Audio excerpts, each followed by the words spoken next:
Euro champion স্পেনকে বিশ্বকাপের মঞ্চে gloves হাতে ঠেকিয়ে দিয়ে বিশ্ব ফুটবলের এখন talk of the town Cape Verde গোলরক্ষক ভোজিনিয়া। প্রতি ক্লিকে হু হু করে বাড়ছে তার ইনস্টাগ্রাম ফলোয়ার, যেন সাউলিন সকার হয়ে একাই রুখে দিয়েছেন স্প্যানিশ গ্ল্যাডিয়েটরদের। তবে 40 পার করা ভোজিনিয়ার গল্পটা যেন রূপকথাকে সত্যি করার। আফ্রিকার ছোট্ট একটি দ্বীপরাষ্ট্রে অর্থ কষ্টে বেড়ে ওঠা এই গোলরক্ষক টাকার অভাবে মার্কিন মুলুকে উড়িয়ে আনতে পারেননি নিজের মাকেও। বাকিটা ইয়াসির আরাফাত সবুজের রিপোর্টে দেখুন। স্পেনের বিপক্ষে মাঠে নামার আগেও কেউ তাকে চিনত না। ইনস্টাগ্রামে ফলোয়ারের সংখ্যা ছিল 50,000-এর কম, অথচ ম্যাচ শেষ হতেই তিনি বনে গেলেন তারকা। ইনস্টাগ্রামে ফলোয়ারের সংখ্যা বেড়ে হয়ে গেল 27 লাখের বেশি। বলছি কেপ ভার্দের গোলরক্ষক ভোজিনিয়ার কথা, যার কারণে সাবেক বিশ্ব চ্যাম্পিয়ন স্পেনকে ড্র দিয়ে বিশ্বকাপ শুরু করতে হয়েছে।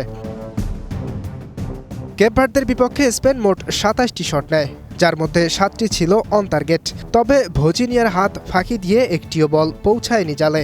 40 বছর বয়সী এই গোলরক্ষক যেন একাই ঠেকিয়ে দিয়েছেন স্পেনকে। তার নৈপুণ্যে কেপ ভার্দে নিজেদের ইতিহাসে প্রথম বিশ্বকাপ খেলতে নেমে শক্তিশালী স্পেনের বিপক্ষে 1 পয়েন্ট নিয়ে মাঠ ছাড়ে।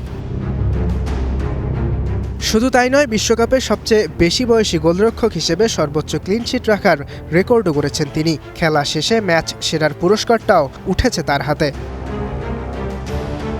তবে এমন অর্জনের পরও ম্যাচ শেষে কান্নায় ভেঙে পড়েন ভোজিনিয়া, কারণ তার মা ইচ্ছা থাকার পরেও ভিসা জটিলতায় মাকে খেলা দেখাতে নিয়ে আসতে পারেননি।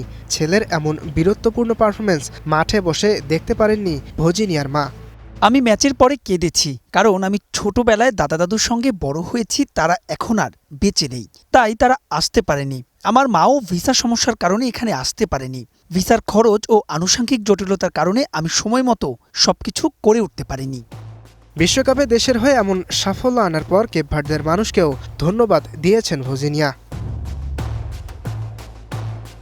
ইয়াসির আরাফাত সবুজ, স্টার প্লে।